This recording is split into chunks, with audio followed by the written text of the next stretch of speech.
Hello everyone, আসসালামু আলাইকুম। শাহেদ মাম kitchen থেকে আপনাদের জানাচ্ছি স্বাগতম। দেখালাম বন্ধুরা, এখানে আমি অর্ধেক মিষ্টি কুমড়া নিয়েছি।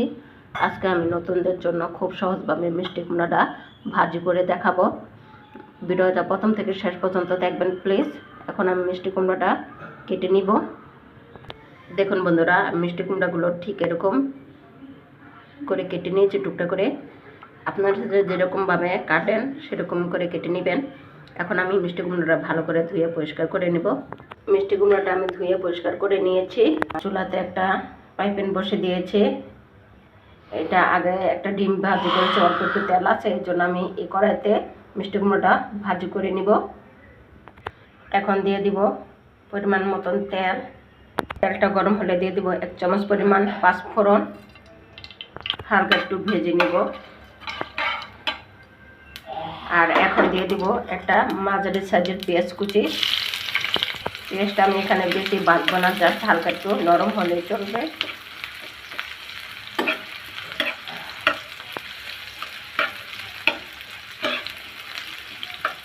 পেঁয়াজটা আমি হালকা ভেজে নিয়েছি। দেখুন একদম পেঁয়াজটা নরম হয়ে গেছে।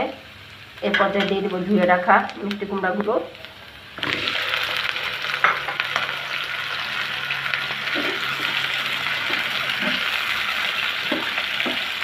ধুয়ে রাখা মিষ্টি কুমড়াগুলো তুলে নিব। এখন দিয়ে দেবো সামান্য একটু হলুদের গুঁড়া, দিব স্বাদ মতো লবণ।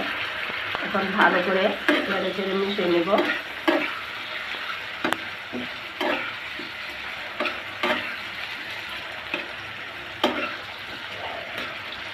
আর মিষ্টি কুমড়া ভাজিটা এখানে আমি পানি কোনো ব্যবহার করব না, একদম মিডিয়ামে আমি মিষ্টি কুমড়া ভাজিটা করে নিব। আর দিয়ে দিলাম এখানে 5-6টা কাঁচামরিচ ফালি। ঢাকনা দিয়ে ঢেকে দিলাম।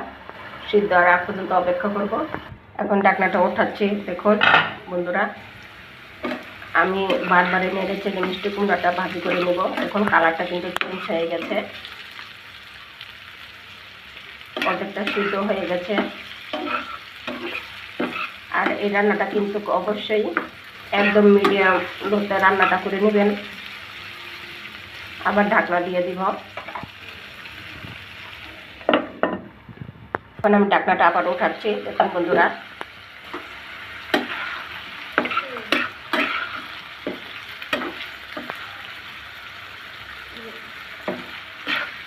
কুমড়াটা কিন্তু প্রায় সিদ্ধ হয়ে এসেছে।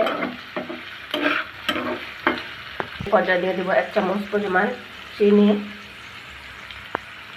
চিনি দিলে মিষ্টি কুমড়াটার স্বাদটা দ্বিগুণ বেড়ে যায়। নেড়ে চেড়ে মিশিয়ে নেব। দেখুন বন্ধুরা, আমার ভাজিটা কিন্তু প্রায় হয়ে এসেছে। এখন শেষ পর্যায়ে দিয়ে দেবো কিছু ধনিয়া পাতা কুচি।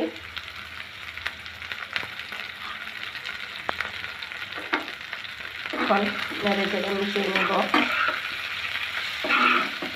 আর 1-2 মিনিট একটু ভাজা ভাজা করে নেব। আর আমার ভিডিওটা যদি আপনাদের কাছে ভালো লাগে অবশ্যই লাইক, কমেন্টস এবং শেয়ার করে দিবেন যত পারেন।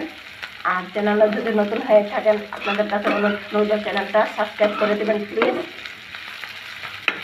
বন্ধুরা দেখুন কত সুন্দর হয়েছে মিষ্টি কুমড়া ভাজিটা, কালারটা কত সুন্দর হয়েছে। ঠিক আপনারা যারা নতুন আছেন এইভাবে ভাজি করে খাবেন, দেখবেন দ্বিগুণ স্বাদ হবে। আর আজকে এ পর্যন্তই। আল্লাহ হাফেজ।